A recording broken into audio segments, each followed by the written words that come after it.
الكرة لفهمي المعواني. فهمي المعواني يبدأ هذا الهجوم، مرفوعة كرة داخل وضربة جزاء.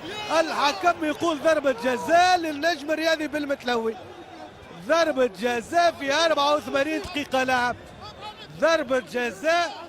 وينظر مختار بالخيثر في 84 دقيقة لعب.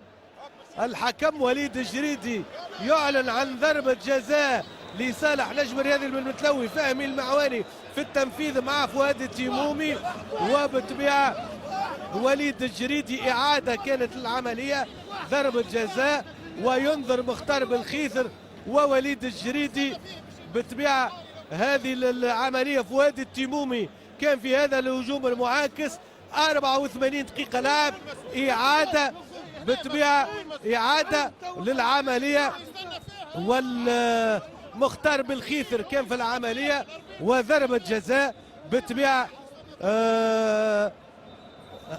غضب من أحباء النادي الإفريقي على وليد الجريدي اللي كان من قريب العملية، فما اللمس باليد، لكن ربما يقولوا أن العملية كانت خارج منطقة